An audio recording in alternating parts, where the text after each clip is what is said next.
हाँ दोस्तों, स्वागत है आपका मेरे YouTube चैनल इंग्लिश बाबू पर। और आज मैं फिर हाजिर हूँ आपके साथ एक नई स्टोरी लेकर। और दोस्तों, आज की जो स्टोरी है बहुत ही मज़ेदार स्टोरी, आपको सुनकर बहुत मज़ा आएगा। उसके अलावा आपको कई सारे नए इंग्लिश के वर्ड मीनिंग सीखने को मिलेंगी, उसकी जो करेक्ट प्रोनाउंसिएशन है वो पता चलेगा। उसके अलावा जो इसका ग्रामर पार्ट है उसको बिल्कुल डिटेल में कवर करेंगे, और जो ट्रांसलेशन होगी मैं उसको बिल्कुल अच्छे से आपको बताऊंगा। तो चलिए दोस्तों, आज की इस कहानी को हम शुरू करते हैं। और सबसे पहले कहानी का टाइटल देखते हैं। कहानी का टाइटल है द हॉबलिंग हॉर्स। दोस्तों, ये जो हॉबलिंग है एडजेक्टिव है, जिसका मतलब होता है डगमगाने वाला या फिर लड़खड़ाने वाला। तो क्या, और हॉर्स मतलब घोड़ा, तो क्या मतलब हुआ? लड़खड़ाने वाला घोड़ा, या कह सकते हैं इसको डगमगाने वाला घोड़ा। तो दोस्तों, ये इस कहानी का टाइटल है, शीर्षक है। अब मैं इसे पढ़ना शुरू करता हूँ और आपसे रिक्वेस्ट है आप इसे बिल्कुल ध्यान से सुने। और दोस्तों, आज की ये जो स्टोरी है इसमें कुछ आपको अच्छे वर्ड मीनिंग सीखने को मिलेंगे, तो मेरी आपसे रिक्वेस्ट है आप उन्हें नोट भी करें। तो चलिए इसको शुरू करते हैं। Akbar had a rich collection of horses. क्या मतलब हुआ? देखिए, ये जो वर्ड जब हम पास्ट के अंदर किसी भी व्यक्ति के पास कुछ होना दिखाना चाहते हैं तो वहाँ पर हैड का प्रयोग किया जाता है। हैड से पता लगता है कि पास्ट में किसी व्यक्ति के पास कुछ था, और हैड उसकी हेल्पिंग वर्ब है। तो क्या मतलब हुआ? Akbar had a rich collection of horses, मतलब कि अकबर के पास घोड़ों का एक समृद्ध क्या था? समृद्ध संग्रह था। कलेक्शन का मतलब होता है किसी चीज़ का संग्रह होना, और रिच का मतलब होता है समृद्ध। तो इस पूरी लाइन का क्या मतलब हुआ? Akbar had a rich collection of horses, मतलब अकबर के पास घोड़ों का एक समृद्ध क्या था? संग्रह था। चलिए आगे देखिए। वन डे मतलब कि एक दिन, he bought a special horse from a trader. क्या मतलब हुआ? दोस्तों, ये जो वर्ड है ये बॉट, ये बाय की सेकंड फॉर्म है। और यहाँ पर मैं आपको एक छोटी सी इन्फॉर्मेशन देना चाहूँगा। ये जो स्टोरी है पास्ट इंडेफिनिट में है, और पास्ट इंडेफिनिट में जब भी हम कोई अफर्मेटिव का वाक्य बनाते हैं तो वहाँ हमेशा ही सेकंड फॉर्म का प्रयोग किया जाता है। तो आप इन चीज़ों को भी याद रखें कि जब आप कोई भी ऐसा वाक्य बनाएंगे जो कि पास्ट इंडेफिनिट से हो और वो अफर्मेटिव हो, तो वहाँ पर सब्जेक्ट के बाद वर्ब की सेकंड फॉर्म का प्रयोग किया जाता है। तो इस लाइन का क्या मतलब हुआ? वन डे, एक दिन, ही बॉट उन्होंने खरीदा, आ स्पेशल हॉर्स मतलब एक विशेष घोड़े को खरीदा, फ्रॉम अ ट्रेडर एक विक्रेता से। ट्रेडर का मतलब होता है बिक्री करने वाला या कोई व्यवसायी। तो इस पूरी लाइन का क्या मतलब हुआ? One day he bought a special horse from a trader, एक दिन उन्होंने एक विशेष घोड़े को खरीदा एक व्यापारी से। चलिए आगे देखिए। The horse was excellent. Excellent एक एडजेक्टिव है जिसका मतलब होता है सबसे अच्छा, या कह सकते हैं सर्वोत्तम। द हॉर्स वॉज एक्सीलेंट मतलब जो हॉर्स था, घोड़ा था, वो सबसे अच्छा था। It had a sleek body and a large and thick tail. अब देखिए, यहाँ पर भी हैड का प्रयोग किया गया। तो जैसा मैंने आपको ऊपर बताया, तो जब भी हम कोई ऐसा वाक्य बनाना चाहते हैं जहाँ पर हम किसी व्यक्ति के पास कुछ होना दिखाते हैं पास्ट में, तो वहाँ पर हैड का प्रयोग किया जाता है। और दोस्तों, ये जो इट है ये एक प्रोनाउन है जिसे घोड़े के लिए इस्तेमाल किया गया है, क्योंकि जब भी हम किसी वाक्य में एनिमल्स के लिए प्रोनाउन को यूज़ करेंगे तो वहाँ पर इट का प्रयोग किया जाता है। तो आप इस इन्फॉर्मेशन को नोट कर लीजिए कि जब भी आप एनिमल्स के लिए प्रोनाउन लगाएंगे, मतलब जिसे हिंदी में सर्वनाम कहते हैं, तो वहाँ पर आपको इट का प्रयोग करना है। तो क्या मतलब, और ये इट यहाँ पर घोड़े के लिए प्रयोग किया गया है। It had a sleek body, उसकी मतलब क्या था? उसका चिकना शरीर था।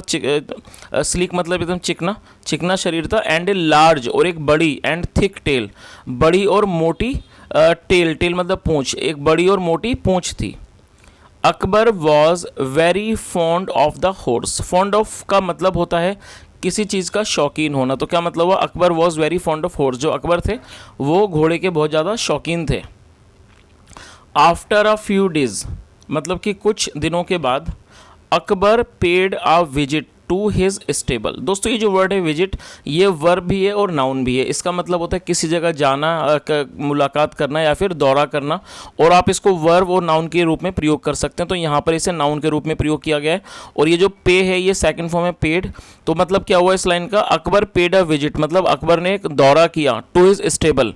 स्टेबल का मतलब क्या होता है? देखिए, स्टेबल एक वर्ब भी है जिसका मतलब स्थिर होता है, और ये नाउन भी है जिसका मतलब होता है अस्तबल, जहाँ पर घोड़ों वगैरह को रखा जाता है। तो क्या मतलब हुआ इस पूरी लाइन को?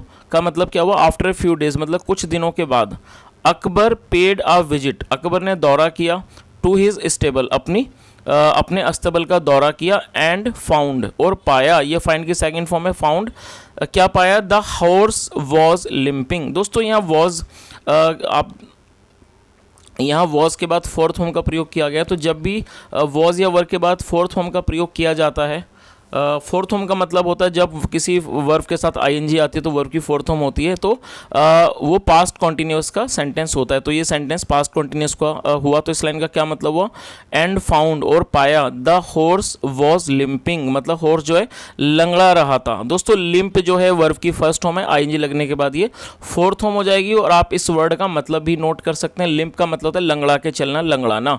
तो क्या मतलब हुआ, द हॉर्स वॉज लिम्पिंग, घोड़ा लंगड़ा रहा था।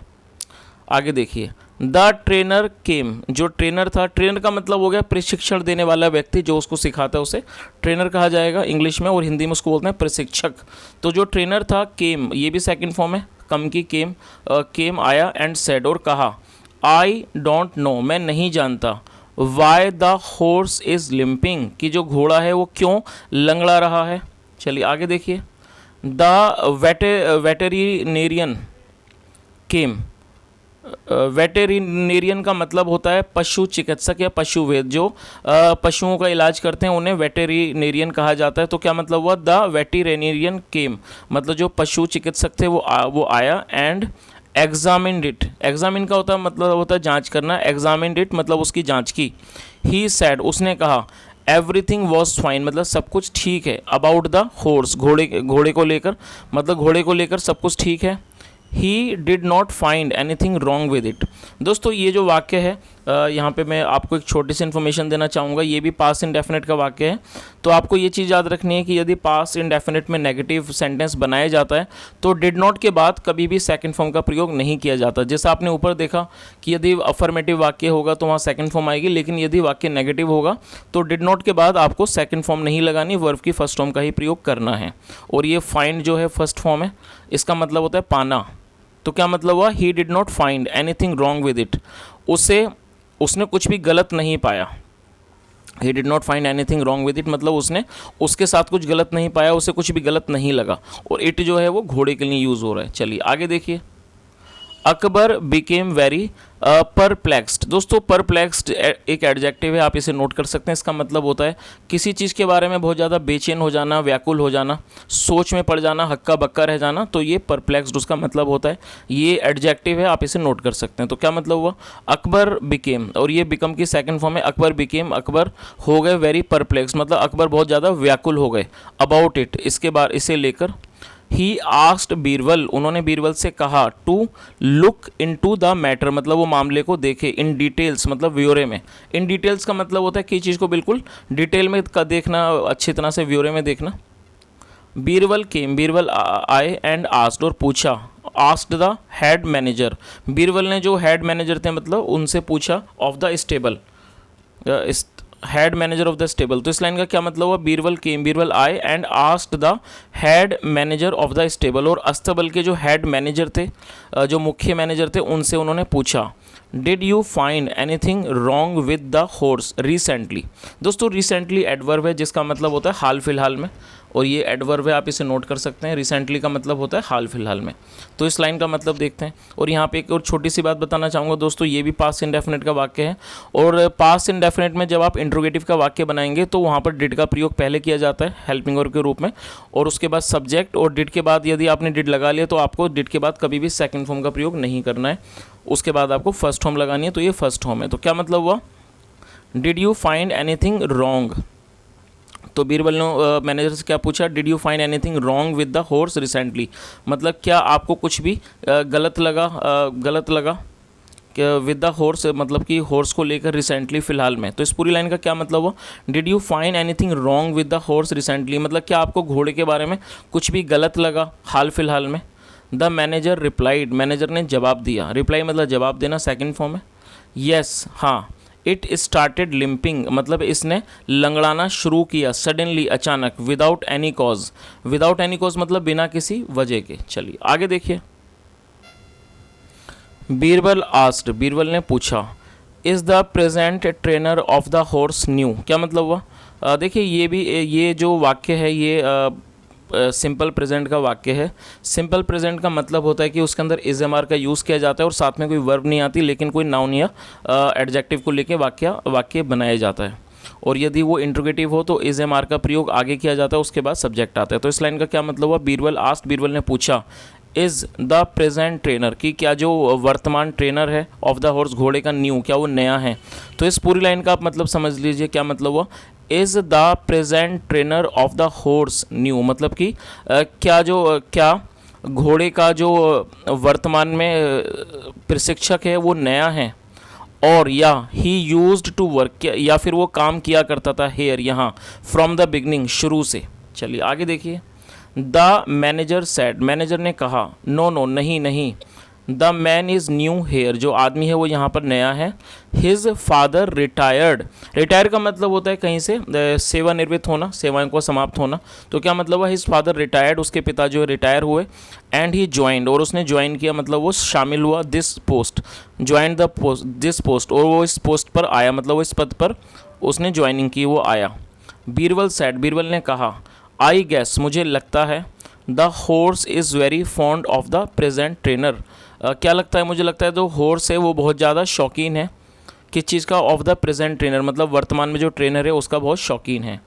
द मैन लुक्ड, आदमी ने देखा, एट बीरबल, बीरबल को देखा, विद सरप्राइज, मतलब कि हैरानी से, इन हिज फेस, उसके चेहरे पर। तो इस लाइन का क्या मतलब हुआ? The man looked at Birbal with surprise in his face, मतलब उस आदमी ने बीरबल को बड़ी हैरानी से देखा उसके चेहरे पर। यस हजूर, मतलब कि हाँ हुजूर। The horse is very fond of him, जो हॉर्स है वो उसका बहुत ही ज़्यादा शौकीन है। बट, लेकिन, how did you come to know, दोस्तों ये जो वर्ड है कम टू नो, आप इसको नोट कर लीजिए, अच्छा वर्ड है। कम टू नो का मतलब होता है पता चलना। तो क्या मतलब हुआ? बट, लेकिन, how did you come to know, आपको कैसे पता चला अबाउट दिस, इस बारे में। तो इस पूरी लाइन का क्या मतलब हुआ कि आपको इस बारे में कैसे पता चला। Birbal then surprise the manager, surprise का मतलब होता है किसी को हैरान कर देना। बीरबल ने फिर मैनेजर को हैरान कर दिया विद अनदर क्वेश्चन, एक और सवाल से।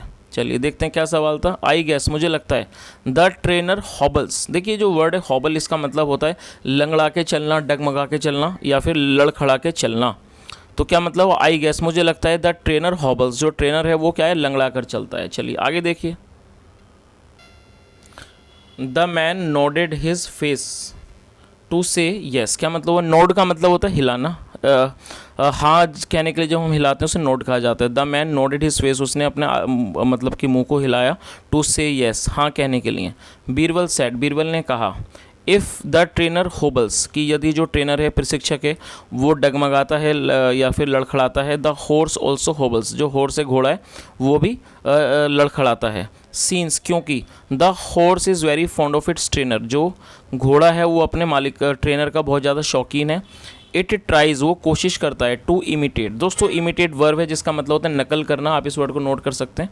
तो क्या मतलब हुआ? इट ट्राइज, वो कोशिश करता है, टू इमिटेट, नकल करने की, इमिटेट हिम, वो उसकी नकल करने की कोशिश करता है। नाउ, अब, all you have to do is to replace the trainer, अब क्या मतलब है इस लाइन का? नाउ, अब, all you have to do, कि अब आपको क्या करना है, is to replace the trainer, मतलब कि आपको जो ट्रेनर है, प्रशिक्षक है, उसको रिप्लेस करना है, मतलब कि बदलना है।